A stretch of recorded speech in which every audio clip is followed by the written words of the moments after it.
안녕하세요. DJ 사나입니다. 오늘의 사연 시작해 보겠습니다. 안녕하세요. 인생에 이런 일을 겪을 수가 있나 싶을 정도로 충격적인 일을 겪은 30대 여자입니다. 저의 인생은 누구보다 평온했고 평범했어요. 그런데 이 사람을 만나고 저의 인생이 특별해지게 됐습니다. 그 사람이 누구냐고요? 바로 생각도 하고 싶지 않은 전 남편인데요.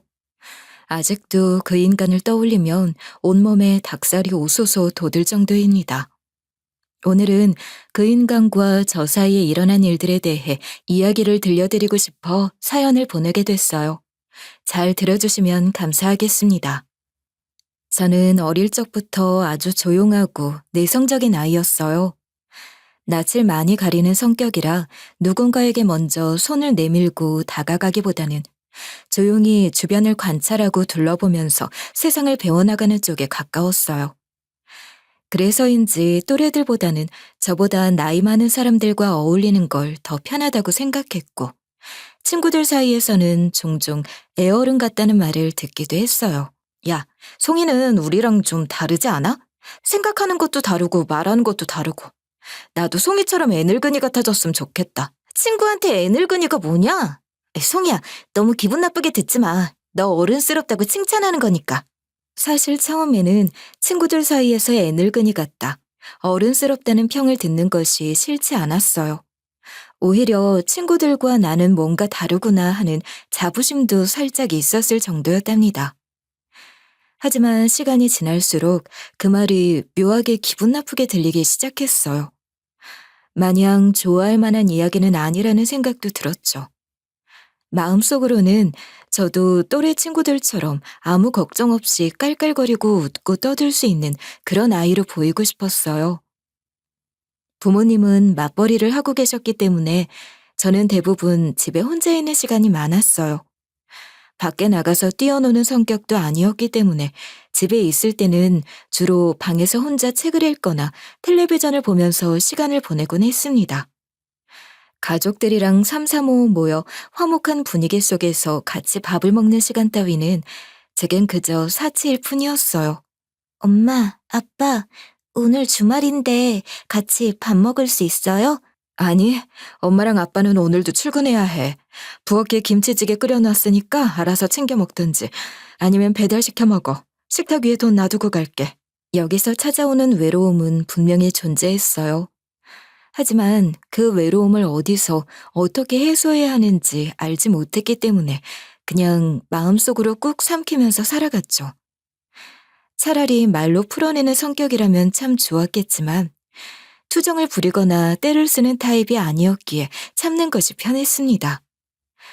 대신 이런 성격 덕분에 선생님들께는 얌전한 아이라며 예쁨을 많이 받았고, 또 집중력도 남들보다 좋은 편이었기에 성적도 나름 좋았습니다. 고등학교 시절에는 그래도 얌전함과 조용함을 조금은 내려놓았던 것 같아요. 상위권 성적을 유지하면서 학교 방송반의 DJ 활동도 했고, 남는 시간에는 지역 도서관에서 봉사활동도 꾸준히 하면서 시간을 알차게 보냈어요. 송이는 정말 신기해. 어떻게 저렇게 시간을 잘 활용하지? 난 절대로 송이처럼 못 살 것 같아. 내 말이 그 말이야. 보고 있으면 아주 그냥 에너지가 펄펄 넘치는 것 같다니까. 사실 고등학교에 들어와서 조금 활발해지기 시작한 이유는 더 이상 혼자서 허송 세월을 보내고 싶지 않다는 생각도 있었고, 그와 동시에 사람들과 어울리고 싶다는 묘한 갈증도 있었기 때문이었어요. 부모님은 공부 말고는 딱히 제게 터치를 하지 않으셨고, 그래서인지 제가 뭘 하던 간에 말을 얹지 않으셔서 비교적 자유로운 환경에서 성장할 수 있었어요. 하지만 저는 자유를 얻었다고 해서 고삐 풀린 망아지 마냥 설치고 다니진 않았고, 그 자유 속에서 오히려 더 책임감을 가지고 저 스스로를 관리하며 살았습니다. 그러다 보니 자연스럽게 사람이 변하게 되더라고요. 대학은 지방 국립대로 진학하는 걸 선택했어요.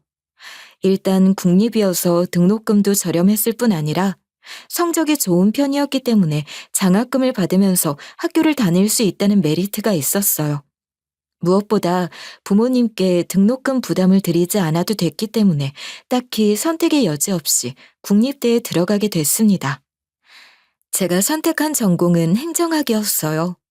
나중에 졸업을 하면 취업에 유리할 거라는 막연한 기대와 함께 전공을 선택했지만 막상 공부를 해보니까 행정학보다도 훨씬 더 흥미로운 분야가 많다는 것을 알 수 있었어요. 다양한 과 친구들을 만나고 이야기를 듣고 그러다 부전공을 선택해서 대학 시절에도 쉴 새 없이 바쁘게 살았어요. 제 인생에서 가장 빛나고 찬란했던 시기를 꼽으라고 하면 고민 없이 20대 초반, 대학을 다니던 시절을 꼽을 수 있을 정도로 말이죠. 동아리 활동, 봉사활동, 아르바이트. 그 어떤 것 하나도 놓치지 않고 열심히 살아갔던 저는 졸업 후 운 좋게 공기업의 계약직으로 취업을 할 수 있게 됐어요. 아무래도 공기업이었기 때문에 정규직 전환이 되는 것이 하늘의 별 따기 수준으로 어렵다는 것은 잘 알고 있었지만 대학이라는 공간을 벗어나 정식으로 사회생활을 시작했다는 것 자체가 제겐 정말 큰 의미가 있었습니다. 첫 출근 날, 많은 사람들 앞에서 씩씩한 목소리로 인사를 했던 것이 아직도 기억에 생생하게 떠올라요. 안녕하십니까? 이번에 인턴 계약직으로 입사하게 된 최송이라고 합니다. 앞으로 잘 부탁드리겠습니다. 이야, 우리 인턴 이제 막 대학을 졸업해서 그런가 목소리에 아주 파이팅이 넘치는데 앞으로 우리 회사에서 일하면서 많이 배워놔. 혹시 알아? 계약직 끝나면 정규직으로 전환시켜줄지. 네, 누구보다 열심히 하겠습니다. 사회생활은 생각 이상으로 호락호락하지 않았어요. 어느 순간에는 퇴사를 하고 싶다는 생각이 들 정도로 힘들었죠. 하지만 일을 배워가면서 뿌듯한 것도 많았고 얻는 것도 많았습니다. 첫 월급으로 부모님께 처음으로 빨간 내복을 선물해 드렸을 때의 기쁨. 그리고 제가 벌어서 사고 싶은 것들을 살 수 있다는 만족감도 있었어요. 그렇게 열정적으로 일하던 제가 남편을 처음 만난 건 바로 직장에서였어요. 다른 부서였기 때문에 얼굴을 마주칠 일은 별로 없었는데 사내 워크숍을 진행했을 때 같은 조로 배정이 되면서 자연스럽게 말을 트게 됐어요. 사실 첫인상은 그렇게 눈에 띄지 않는 편이었는데 시간이 지날수록 점점 눈에 들어오는 사람이었습니다. 차분하고 예의 바른 성격이었던 데다가 불필요한 말은 하지 않되 해야 할 말은 똑 부러지게 하는 스타일이라 그 모습을 보고 약간의 호감이 생겼어요. 그래서 옆에 있던 동료에게 조심스럽게 물었죠. 저기, 내 옆에 앉은 분 말이야. 어디 부서라고 하셨었지? 어? 아, 민석 씨 말하는구나. 경영지원 1팀이야. 저분도 우리랑 같은 계약직인 걸로 알고 있는데. 왜? 혹시 마음에 드는 거야? 아니, 마음에 들기는 무슨 마음에 들어. 그냥 어디 부서인가 하고. 우리는 같은 부서 아니면 다들 층이 달라서 마주칠 일도 없으니까 서로 친해져서 정보 교환도 하고 그러면 좋을 것 같아서. 에이, 얼굴 빨개진 것 좀 봐. 내가 다리 좀 놔줄게. 기다려봐. 민석 씨! 야, 하지 마. 야! 입이 방정인 동료 덕에 저희는 그날 서로 번호를 주고받을 수 있었어요. 휴대폰 번호를 건네봤는데 정말 귀가 확 익어서 터져버릴 것 같았습니다. 너무 부끄러웠지만 동료가 아니었다면 아마 저 혼자서는 용기를 내기 힘들었을 것 같다는 생각도 들었어요. 그렇게 전화번호를 주고받고 몇 번 대화를 나누다 보니 첫인상보다 더 괜찮은 사람이구나 싶더라고요. 저희는 연락을 주고받으면서 마음을 공유했고 서로를 향한 마음을 확인한 다음 조심스러운 연애를 시작했어요. 처음에는 누군가를 만나서 사랑을 한다는 것 자체가 낯설었는데 시간이 갈수록 조금씩 관계의 안정에 익숙해져 갔습니다. 서로의 삶을 공유하면서 퇴근 후 카페에서 소소하게 이야기를 나누는 그런 일상이 저희의 하루에 자리를 잡아가고 있었어요. 남편은 정말 책임감이 넘치는 사람이었어요. 특히나 가족에 대한 사랑이 굉장히 애틋한 사람이었습니다. 아마 그런 감정 아실 거예요. 만나다 보면 이 사람과의 미래가 자연스럽게 눈앞에 그려지는 거. 당시에는 사랑이라는 감정보다도 이 사람이라면 인생을 함께 공유해 나갈 수 있겠다는 믿음과 안정감이 더욱 크게 작용했어요.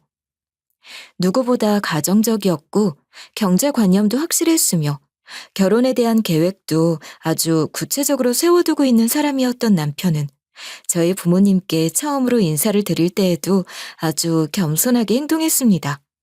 그래서인지 과묵한 부모님도 남편을 보며 칭찬을 아끼지 않으셨어요. 요즘 이렇게 건강한 정신을 가지고 있는 젊은 사람 만나기가 참 어려운데 아주 마음에 드는 사윗감이네. 우리 송이 잘 부탁해요. 네, 아버님. 송이 씨 정말 행복하게만 해주겠습니다. 걱정하지 마세요. 그런데 결혼에 있어서 딱 하나의 난관이 있었다면 그건 바로 시어머님이었어요. 아버님께서는 남편의 어린 시절 돌아가셨고 어머님 혼자 남편과 시누이를 키우고 살아오신 분이었기에 어쩔 수 없이 약간의 억척스러움이 있을 수밖에 없었습니다. 처음 인사를 드리러 간 날, 저를 위아래로 쓱 훑어보는 그 눈빛을 보며 긴장을 하지 않을 수가 없었어요. 뭐랄까, 약간 못마땅해 하시는 것 같았다고나 할까요? 그래서 약간 부담스러운 면은 있었지만 어찌저찌 인사를 잘 마무리 짓고 저희는 무사히 결혼을 할 수 있었습니다. 그때까지만 해도 제 인생은 아무런 걱정 없이 행복하기만 할 줄 알았어요. 어떤 일이 찾아올지 꿈에도 상상하지 못한 채로 말이죠. 결혼 초반까지만 해도 남편은 굉장히 무던하고 또 다정한 사람이었어요. 제가 야근을 하고 남편이 일찍 퇴근을 하는 날에는 주차장에서 제가 퇴근을 할 때까지 기다려 주었고 사람의 감정을 재빠르게 캐치하는 사람이었어요. 밥은 먹었는지, 일은 힘들지 않았는지 저의 하루를 물어봐주고 절 배려해주는 사람. 이처럼 남편은 굉장히 섬세하고 세심한 면모가 있었기 때문에 남편과 결혼하기를 참 잘했다는 생각을 매일같이 했습니다. 정작 제게는 남편이 가지고 있는 섬세함이 없었기에 더욱 잘 맞는다는 생각이 들었어요. 게다가 저희 부모님께도 참 잘하는 사위였어요. 명절 때마다 시댁보다 친정에 먼저 들렀고 갈 때마다 양손 가득 선물을 들고 가는 것도 기본이었어요. 게다가 부모님의 생신이나 특별한 날에는 꼭 시간을 내서 함께 챙겨주곤 했죠. 아이고, 뭘 힘들게 또 이런 걸 바리바리 싸들고 왔어. 아유, 내가 못 살아 정말. 지난번에 가져다 준 것들도 아직 다 못 먹었는데. 맛있는 건 원래 나눠 먹어야 하는 법이라고 하잖아요. 이번에 회사에서 명절 선물 세트를 좀 큰 걸 줘서 장모님이랑 장인어른 생각이 바로 나더라고요. 저희 어머니는 당뇨가 있으셔서 못 드시니까 장인어른 장모님 다 드세요. 우리 집에 사위 한 명 참 알차게 잘 들어왔다. 사위 덕에 배도 호강하고 입도 호강하겠네. 고마워. 잘 먹을게. 지나가는 사람이 보더라도 100점짜리 남편이자 사위였기에 저는 점점 더 남편을 신뢰했고 결혼을 한 것을 한 번도 후회한 적이 없었어요. 사소한 다툼을 할 때도 본인의 입장보다는 저의 입장을 먼저 배려하고 생각해주기도 했던 남편이었기에 이 사람이라면 앞으로 평생을 믿고 살아도 되겠다고 생각했어요. 결혼 생활 초반에는 그렇게 행복하게 신혼을 보낼 수 있었습니다. 하지만 결혼 2년 차에 접어들었을 무렵쯤부터 남편의 태도에서 조금씩 미묘한 변화가 느껴지기 시작했어요. 저는 계약직에서 정규직 사원으로 회사를 다니고 있었고 남편은 조금 더 규모가 있는 회사로 이직을 했는데 그 회사에서 승진을 하게 되면서 회식을 나가는 날이 늘어났고 주말에도 회사 사람들을 만난다며 혹은 출근을 해야 한다며 집을 비우는 날이 잦아졌어요. 오늘도 회사 나가는 거야? 그 회사도 진짜 너무한다. 적어도 주말에는 사람 좀 쉬게 해줘야 하는 거 아니야? 그렇게 맨날 출근하면 피곤해서 어떻게 살아. 승진을 했으니까 뭐 어쩔 수 없는 거지. 이런 건 내가 다 감수해야 하는 부분이라고 생각해. 밥 잘 챙겨 먹고 나 이따가 저녁에 약속 있어서 저녁도 혼자 먹어야 할 것 같아. 저녁만큼은 집에서 같이 먹지. 미안. 클라이언트 모임이라서 어쩔 수가 없네. 이해 좀 해줘. 이렇게 남편이 바빠지면서부터 저희 부부의 사이도 조금씩 소원해지기 시작했어요. 퇴근 시간이 점점 늦어졌고 퇴근하고 집에 들어와서도 휴대폰만 들여다보고 있는지라 자연스럽게 대화가 줄어들게 됐죠. 그런 모습에 내심 서운한 마음이 크게 들었지만 그래도 남편이 그만큼 바빠졌기 때문에 이해를 했습니다. 그러던 어느 날 제가 외근을 나가야 할 일이 생겼어요. 외부 출장을 가야 했기에 2박 3일 정도 집을 비워야 했죠. 그래서 전날부터 준비를 하면서 남편에게 출장을 가야 한다는 사실을 이야기했어요. 나 3일 정도 집에 없을 거야. 회사에서 출장 좀 다녀오라고 하더라고. 내일 바로 출발해. 아, 그래? 진작에 말하지. 그러면 돌아오는 날 몇 시쯤 들어오는데? 그거야 나도 모르지. 틈틈이 문자 남겨놓을게. 알았어. 잘 다녀와. 출장을 가 있는 동안 틈틈이 남편에게 사진을 찍어 보내기도 했고 일정을 보고하기도 했어요. 하지만 저에게 돌아오는 답장은 그 어떤 것도 없었습니다. 확인을 하고 답장을 하지 않기도 해서 뭐 하는 건지 궁금해서 전화를 걸었는데도 전화도 받지 않더군요. 나중에는 지금 일하고 있다고 바쁘니까 전화를 걸지 말고 문자를 하라고 짧은 답장이 돌아왔습니다. 그런데 그 답장에 묘하게 이질감이 느껴졌어요. 그런 거 아시죠? 불현듯 찾아온 여자의 불쾌한 감은 딱 맞아 떨어진다는 사실. 그렇게 2박 3일이라는 출장 일정을 마치고 집에 돌아온 날, 저는 짐을 풀고 바로 씻기 위해서 욕실로 향했어요. 그리고 그곳에서 아주 낯선 물건 하나를 발견하게 됐죠. 그게 뭐였냐고요? 바로 처음 보는 여성용 헤어밴드였습니다. 디자인도 색깔도 전혀 제 취향도 아니었기도 했고, 또 이런 걸 사용했었던 적이 없었기에 이게 왜 여기에 있는지 당황스러울 뿐이었어요. 그리고 동시에 심장이 저 아래로 쿵 하고 떨어지는 듯한 느낌도 받았습니다. 제가 쓰는 물건이 아니었으니까요. 하지만 최대한 침착하게 진정을 하고 그날 저녁 남편이 퇴근하고 돌아오자마자 헤어밴드를 건네며 조심스럽게 물었어요. 여보, 내가 오늘 돌아와서 바로 욕실에 갔더니 처음 보는 헤어밴드가 있더라고. 혹시 이거 누구 건지 알아? 자기가 쓰려고 산 건 아닐 거 아니야. 아, 이게 여기 있었네. 안 그래도 이걸 어떻게 찾아야 하나 난처했었는데. 무슨 소리 하는 거야? 이게 누구 물건인데? 이거 우리 회사 여직원 헤어밴드야. 내 물건이랑 서로 바뀌어서 나도 많이 당황스러웠거든. 그 직원은 면도기를 들고 갔고 난 헤어밴드를 들고 왔네. 그거 나한테 다시 돌려주면 내일 내가 갖다 줄게. 남편은 정말 아무렇지도 않은 듯 제게 손을 내밀었어요. 아니, 너무 태연하다 싶었습니다. 저는 너무 놀라서 심장이 두근거리고 손이 덜덜 떨렸는데 말이죠. 대수롭지 않은 듯 그 일은 유야무야 넘어갔지만 한편으로는 어딘가 미심쩍은 기분이 가시질 않았어요. 내 집에서 낯선 여자의 헤어밴드가 발견됐는데 기분이 좋을 사람이 대체 어디 있겠나요? 그 이후로 저는 남편의 행동을 유심히 살피기 시작했어요. 정확히 말하면 남편을 의심할 만한 건덕지들이 조금씩 늘어나기 시작했습니다.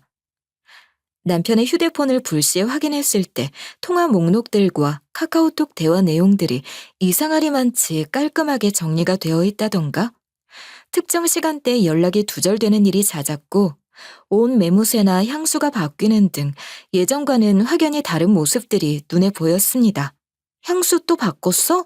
냄새가 어제랑 다르네? 아이고, 당신이 무슨 조향사야?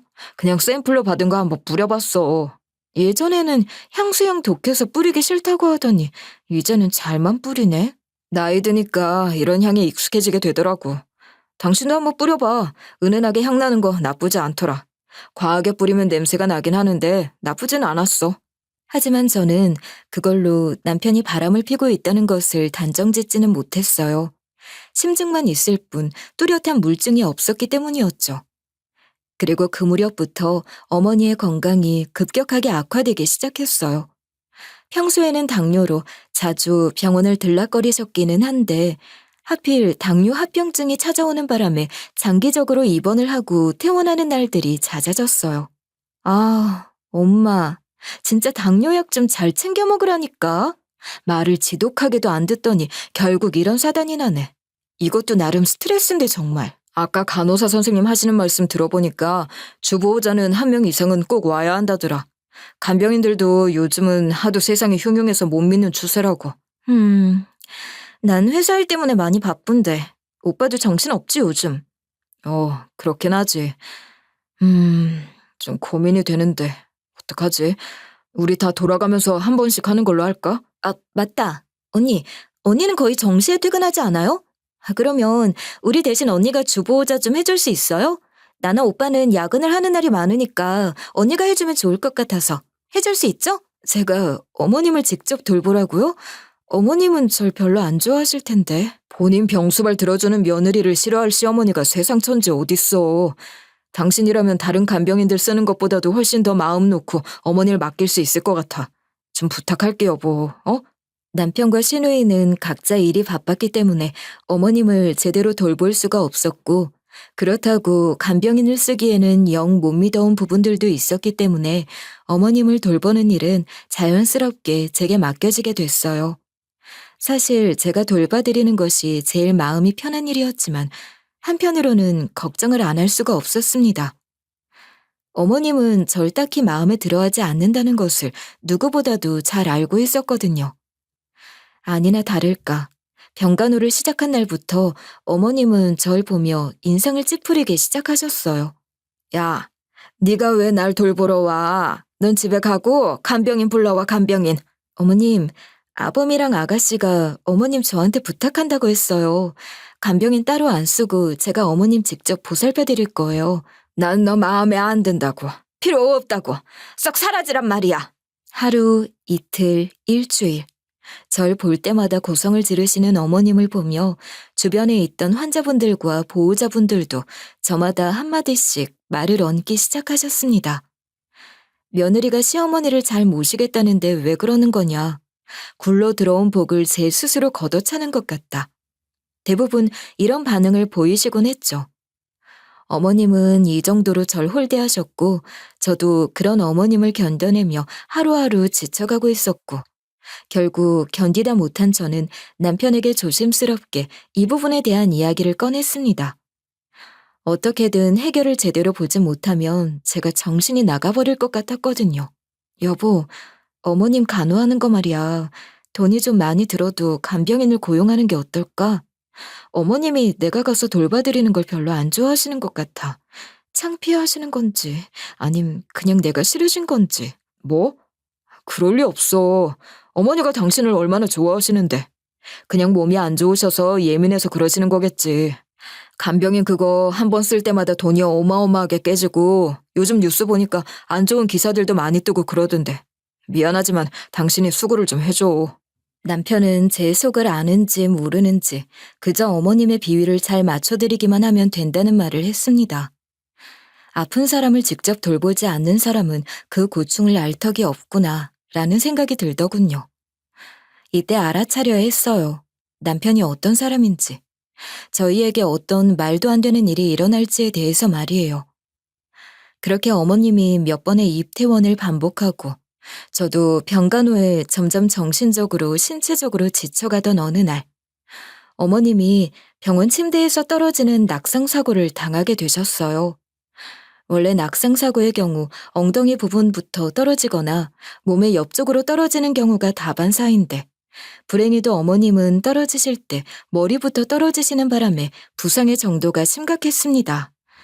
곧바로 정밀검진에 들어갔고 CT를 찍어본 결과 상황이 아주 심각했습니다.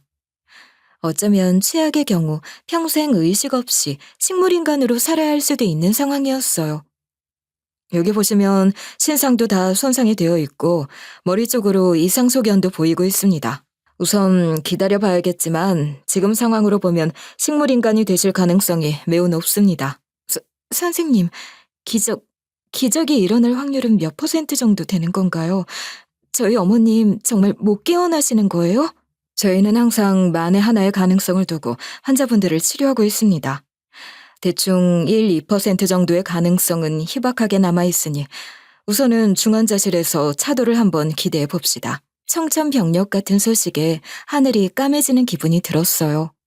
정말 지독히도 절 구박하고 미워하셨던 어머님이었지만 정작 의식 없이 식물인간으로만 살 수도 있다는 이야기를 들으니 정말 억장이 무너져 내리는 것 같더군요. 저도 저대로 허망함을 느꼈지만 신우와 남편도 병원 측에다가 환자 관리를 제대로 하지 못했다며 울고불고 난리를 쳤습니다. 종합병원급이라면서 환자 관리를 어떻게 하는 거야 대체? 간호사들이 24시간 상주하는 거 아니야? 그런데 환자 하나 떨어지는 걸 못 막냐고 어떡해. 우리 엄마 불쌍해서 어떡해. 평생 우리 남매 키우면서 호강도 제대로 못 시켜드렸는데 이대로 식물인간으로 살다가 돌아가시면 어떡하냐고. 나 우리 엄마 돌아가시면 이 병원 고소할 거야. 솔직히 신우와 남편의 행동이 좀 과해 보이기도 했지만 한편으로는 저렇게 목이 터져라 오열을 하면서 소리를 지르는 것이 이해가 갔어요. 만약 내 부모가 이런 일을 당했다면 나는 과연 무너지지 않고 버틸 수 있었을까? 이 생각을 하는 것만으로도 가슴이 갈기갈기 찢어지는 느낌이 들었어요.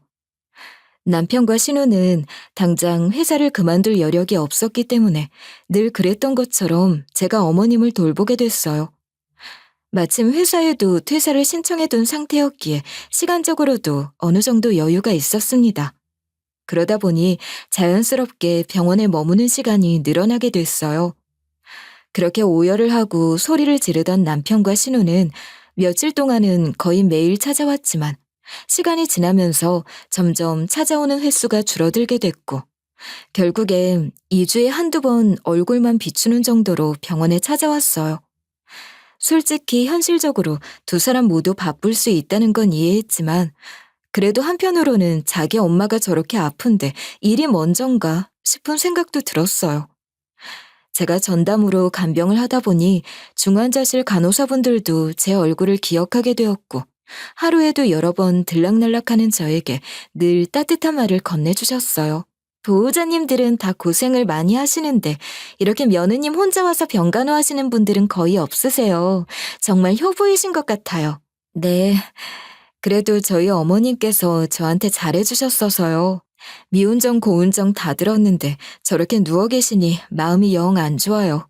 얼른 훌훌 털고 일어나셨으면 좋겠네요. 네, 며느님께서 아주 지극정성으로 돌봐주셔서 환자분도 감동받고 기적처럼 일어나실 거예요.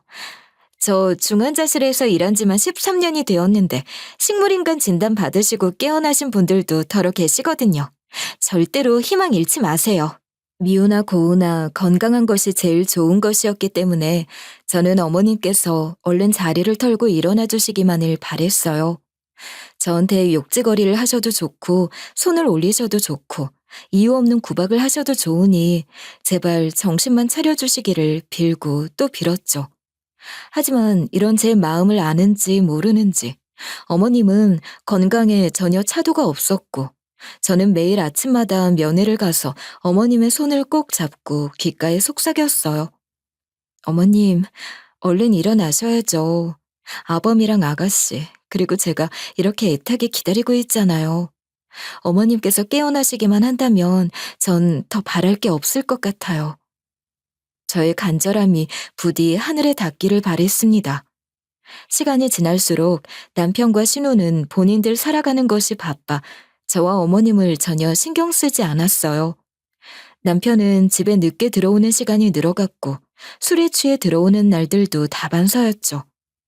그래서 한날은 너무 화가 나서 새벽 3시에 들어온 남편을 붙잡고 소리를 질렀습니다. 당신 정말 해도 해도 너무한 거 아니야? 당신은 어머님이 중환자실에서 생사를 다투고 계시는데 목구멍으로 술이 넘어가? 아, 또 잔소리. 당신이 알아서 잘 돌봐드리고 있는데 나까지 굳이 신경을 써야 해? 무슨 일이 생기면 당신이 나한테 제일 먼저 연락 주겠지. 이건 무관심이 아니라 신뢰인 거고 그만큼 당신을 믿고 맡기는 거야. 대체 무슨 소리인가 싶었어요. 남편의 마인드 자체가 이해가 가질 않았습니다. 보통 자기 부모님이 이 정도로 편찮으시면 자식들이 먼저 발벗고 나서서 병간호를 하거나 하지 않나요? 어머님이 언제 돌아가실지도 모르는 상황에서 천하태평인 남편을 보며 전 그저 답답한 마음만 가득이었어요. 그렇게 언제 끝날지 알 수 없는 병간호를 시작한 지 한 달 정도가 흘렀을 무렵이었습니다. 그날도 여전히 어머님의 병간호를 하고 있는데 잠을 설쳐서 그런지 잠이 너무 와르르 쏟아져 내리는 거예요. 그래서 저도 모르게 순간 잠이 들어버렸습니다. 졸지 않으려고 애를 쓰다가 풀썩 쓰러져 버린 것 같았죠. 그렇게 얼마간의 시간이 흘렀을까? 옆에서 누군가 절 흔들어 깨우는 것이 느껴졌습니다. 아차, 면회 시간이 다 되었겠구나 싶어 후다닥 자리에서 일어난 저희 눈앞에 믿기지 않는 광경이 펼쳐졌습니다. 어머님! 저를 흔들어 깨운 사람은 다름 아닌 아까 전까지만 해도 누워 계시던 어머님이셨어요. 그래서 전 꿈을 꾸는 줄로만 알았습니다. 하지만 생생히 느껴지는 피부의 촉감하며 따뜻한 히터의 공기하며 꿈이라고 하기에는 너무나도 생생한 느낌이었어요. 어머님, 이거 꿈 아니죠? 아니, 꿈 아니다, 아가. 나 깨어난 거 맞아. 어, 어머님, 괜찮으세요? 지금 바로 선생님들 모셔올게요. 아니다. 가만히 있어. 지금부터 내 이야기 똑똑히 들어라. 내가 깨어났다고 그 누구에게도 알리지 말고 지금 바로 네 차에 시동부터 걸어서 여기 내가 적어준 장소로 가거라. 지금 당장. 네? 어머님, 하지만 선생님들께는 지체할 시간 같은 거 없어. 빨리빨리 움직여. 나중에 내가 다 설명해 줄 테니까 지금은 빠르게 움직이는 게 우선이야. 기쁨과 놀라움, 당황스러움이 한 번에 밀려들어와 어찌해야 할지를 몰랐어요. 제 손에 쪽지를 쥐어주시는 어머님의 눈빛이 너무나도 진지해 보였기에 묻고 싶은 것들이 한 트럭이었지만 전 한마디도 더 묻지 않고 병실을 빠져나와 손에 쥔 쪽지를 펼쳐보았습니다. 거기에는 알 수 없는 주소가 적혀 있었고 저는 내비게이션에 주소를 입력한 후 그 장소를 향했어요. 그렇게 한참을 달려 어머님이 알려주신 장소로 도착했을 때 저는 그곳에 보이는 광경들을 보고서 경악을 금할 수 없었습니다.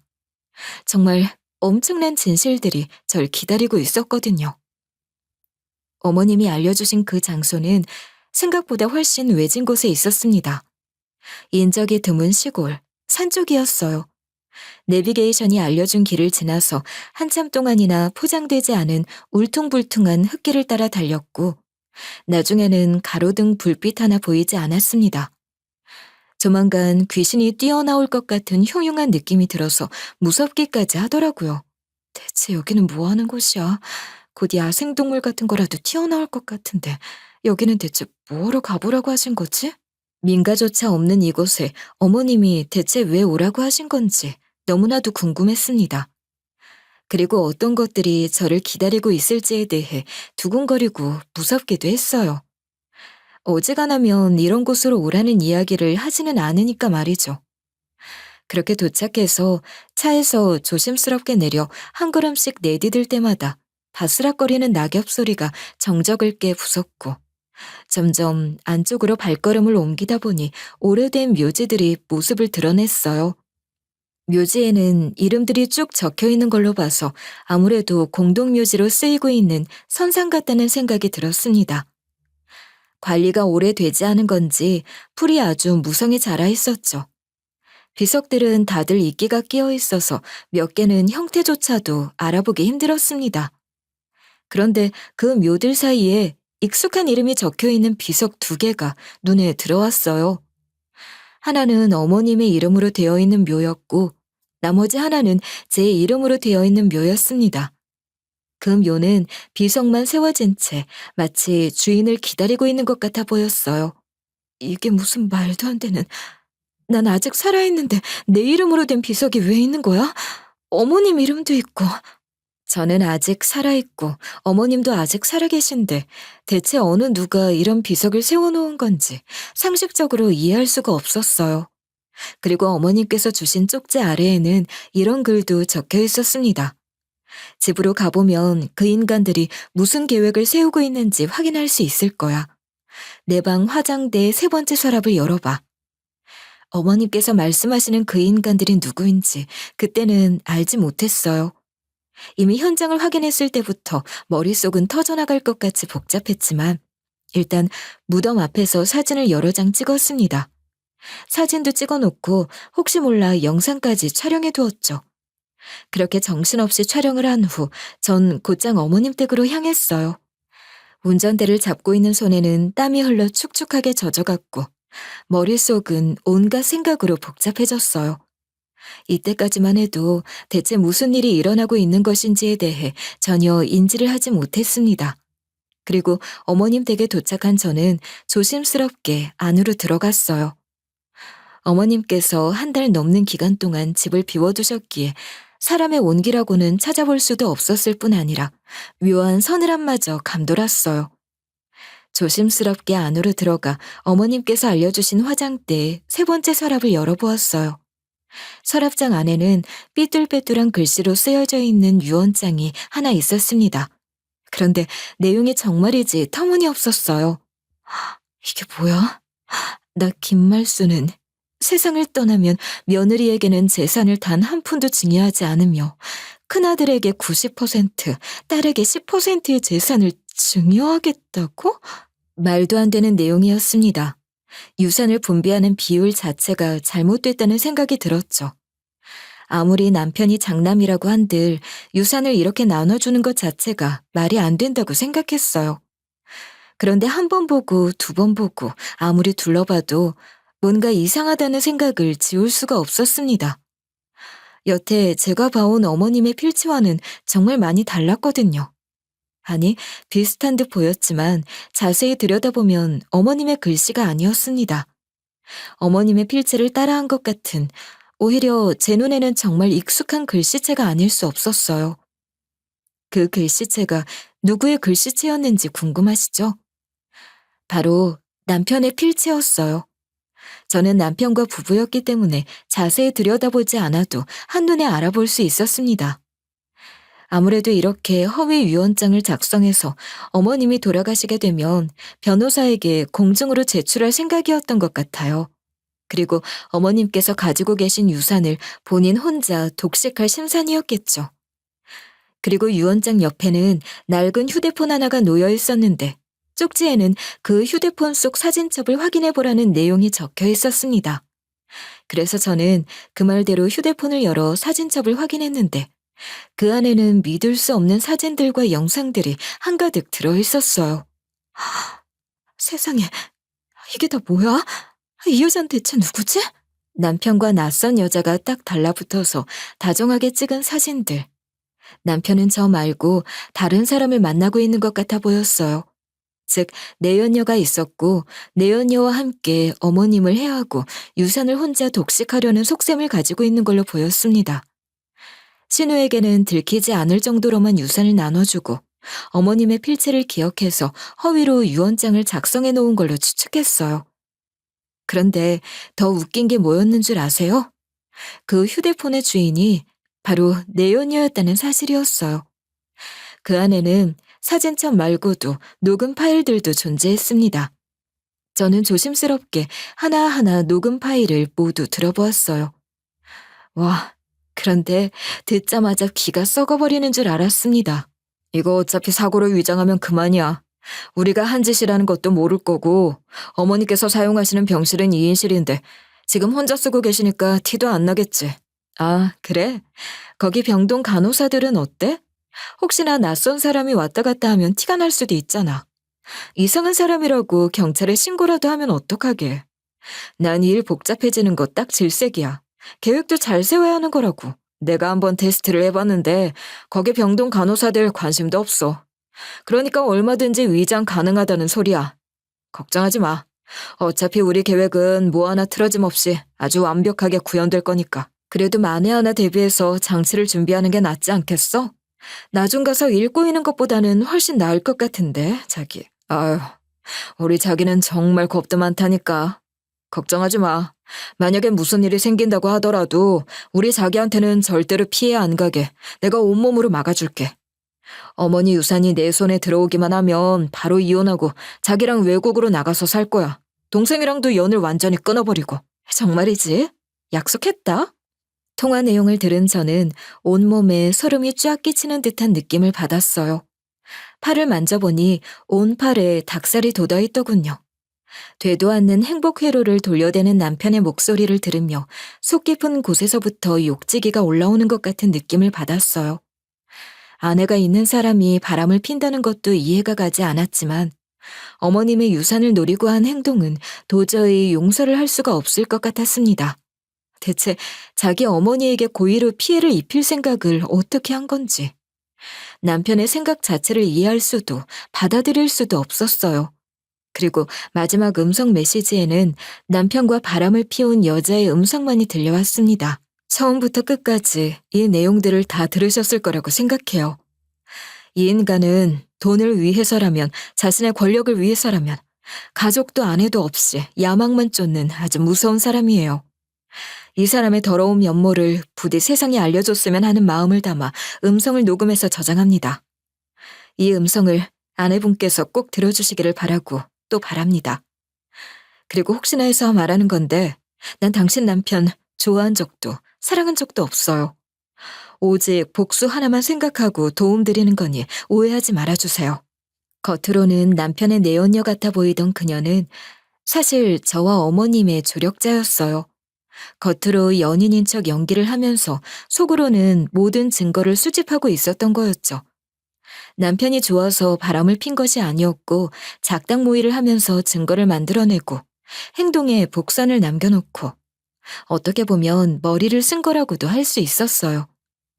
저는 모든 것들을 확인하고서 온몸이 부들부들 떨려오는 것을 여실히 느꼈습니다. 어떻게 사람의 탈을 쓰고 이런 일들을 아무렇지 않게 공모할 수 있는 건가 싶었어요.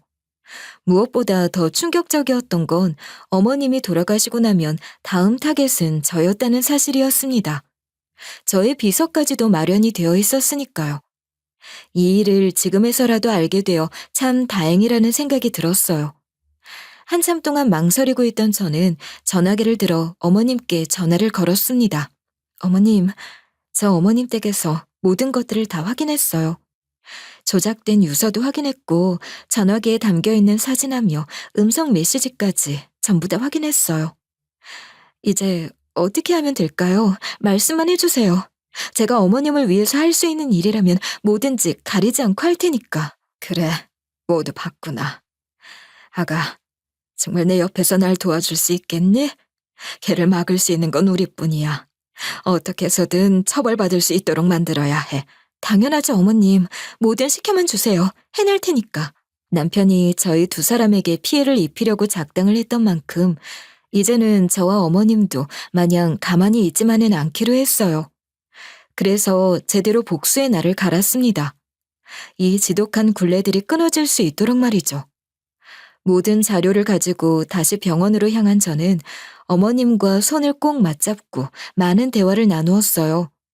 그리고 한참의 대화를 나눈 끝에 남편의 인생을 저 아래 빛도 보이지 않을 정도로 깊은 구렁텅이로 떨어뜨려 버리기로 결심했죠.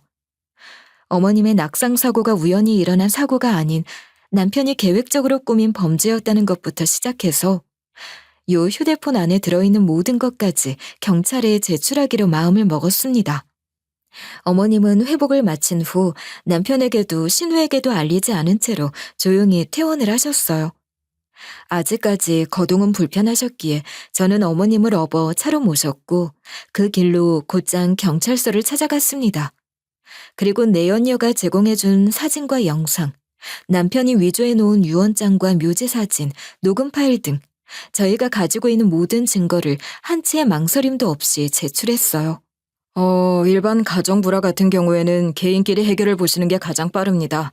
가족끼리 이렇게 고소를 하고 싸움을 하시면 소송 비용도 더 들고 나중에는 더 안 좋은 결과가 초래될 수도 있어요. 단순 가정 불화로 찾아온 거 아니에요. 한번 천천히 읽어보시고 이 안에 들어있는 음성 파일도 전부 다 들어주세요. 사진들도 있고요. 필적 감정도 한번 해보시는 게 좋을 것 같아요. 수상한 게 한두 가지가 아니거든요. 저희의 이야기를 들으신 경찰관님은 굉장히 당혹스러운 표정을 지으셨어요. 아무래도 겉으로 보기에는 솔직히 별일 아닌 것 같아 보이기는 했습니다. 하지만 모든 것은 판도라의 상자를 열어봐야 아는 법. 모든 것들을 들은 경찰관님의 표정은 아까와는 완전히 달라져 있었어요. 표정이 너무나 딱딱하게 굳어 있었죠. 우선 유언장의 내용을 조작한 것도 문제가 될 수 있지만 살아있는 자의 비석을 세운 걸로 봐서는 뒤에서 안 좋은 일을 모의했을 가능성도 배제할 수 없다고 판단하여 남편에 대한 수사를 시작하겠다고 하셨어요. 며칠 후 남편은 회사 근처에서 경찰에 의해 체포되었어요. 그리고 사안의 중대성과 도주 우려를 이유로 바로 구속영장을 청구했고 법원은 이를 받아들였습니다. 남편은 수갑이 채워진 채로 경찰차에 연행되었고 저는 그 모습을 멀리서 지켜봤어요. 남편이 잡혀 들어가면 속이 시원할 줄 알았는데 이상하게 마음 한구석이 찝찝하더라고요.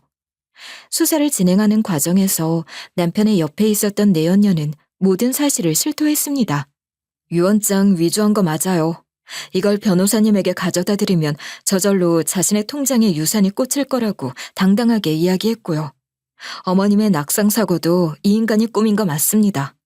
돈이라면 뭐든 할 인간이라고 생각은 했지만 자기 엄마 목숨 가지고도 장난을 할 수 있는 사람인지는 정말 상상도 못했어요. 내연녀의 고백으로 인해 남편의 죄는 조금 더 확실히 밝혀질 수 있었고 재판이 시작됐을 무렵쯤에는 이전부터 저질렀던 악행들까지도 모두 수면 위로 드러나게 됐어요. 재판을 받는 내내 남편은 본인이 꽃뱀에 물려서 정신이 잠깐 나갔었던 거라며 말도 안 되는 변명을 늘어놓기 시작했습니다. 판사님, 전 정말 억울합니다. 어떻게 보면 저도 피해자예요. 네?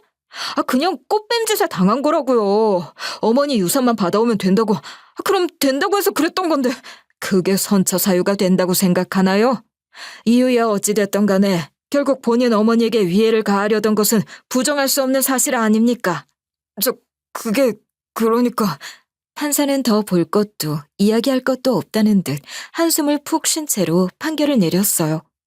남편은 모든 증거가 인정되어 집행유예 없는 징역형에 처해지게 됐고 남편과 함께 사건을 모의한 내연녀는 저희를 돕고자 했던 것이 인정되어 무죄를 선고받게 됐습니다.